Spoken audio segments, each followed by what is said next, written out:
Imagine the transformation of an 1880s cottage into a house warmed by the sun, cooled in summer without air conditioning, and fully supplied by its own collected rainwater.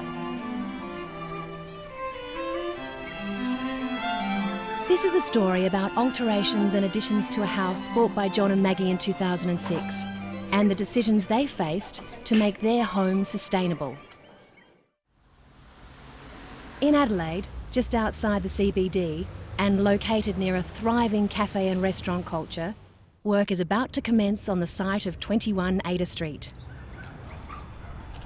So Maggie and I have wanted to live in the southeast corner of the city for a very long time, and the bluestone cottage in excellent condition was an ideal opportunity for us to realise our dream.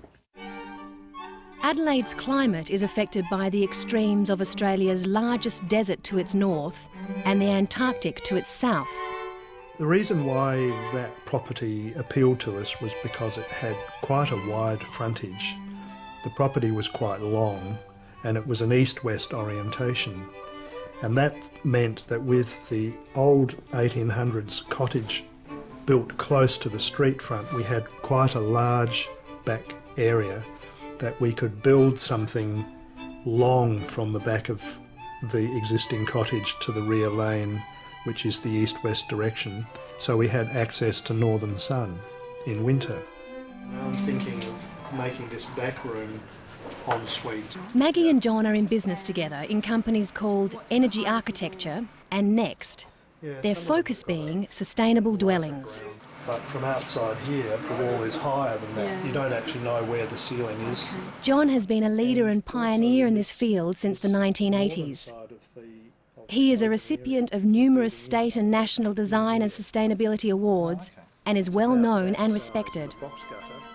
John designed and project managed the Aldinga Arts Eco Village, which is known and used worldwide as a case study model for sustainable development. Another of John's iconic projects is the Prairie Hotel.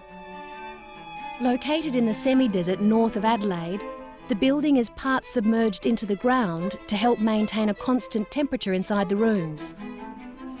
The design of the house at 21 Ada Street represents the culmination of John's extensive knowledge in the field of sustainable architecture. The traditional cottage floor plan stylishly merges with the contemporary design of the addition, creating openings to courtyards and sky and efficient, beautiful spaces filled with natural light and air.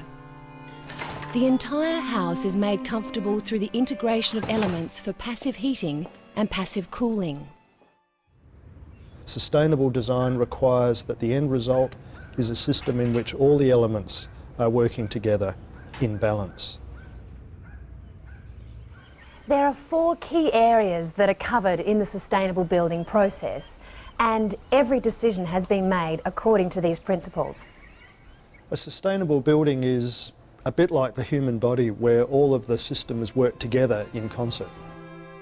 The 4 key areas have to do with comfort, how to be warm in winter and cool in summer without resorting to power-hungry air conditioning systems, water, its collection, storage, use and reuse, selecting the right materials and construction systems, and dealing with conservation of resources and reducing waste.